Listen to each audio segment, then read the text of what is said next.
I decided one day to start doing research about the issue of genocide more broadly. I became interested in newspaper articles saying Christians were fleeing genocide in Iraq.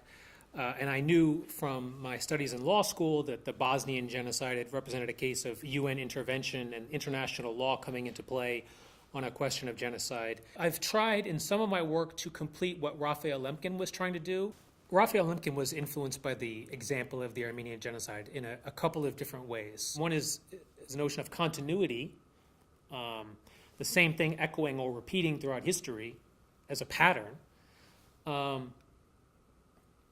the second thing was the need for prevention and the cultural damage that is done to humanity when a people is destroyed or about to be destroyed. He said that we need to criminalize what he called barbarism and vandalism, the destruction of cultures and the perpetration of massacres on grounds of persecution, because it was a worldwide danger. And what he said about the Armenian case was pretty interesting. One thing he said is that it was an example provided by history of the destruction of an entire nation. So when we talk about intent to destroy in the Genocide Convention, that was his example. And what makes the Armenian genocide a template for a modern genocide is the fact of a nation state desiring a degree of ethnic or religious homogeneity and then massacring or deporting en masse the member of a minority that is deemed to be a threat to that homogenization.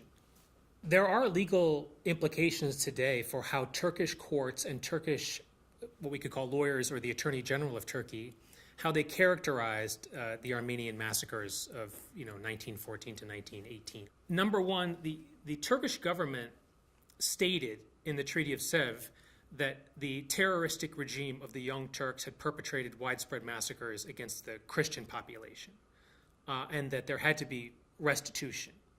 That was agreed to by the legitimate government of the Ottoman Empire at that time. That's a legal document.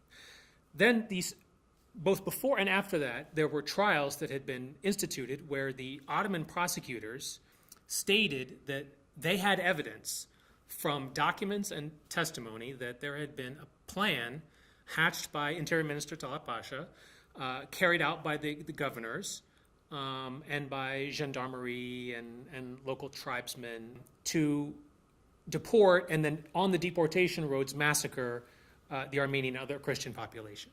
This was widely reported at the time. It should be incontestable. Jeffrey Robertson has said in his book and in his public speeches that there's really no doubt if you look at the documents as to what happened. There was a recent report by a scholar who has access to the Vatican archives.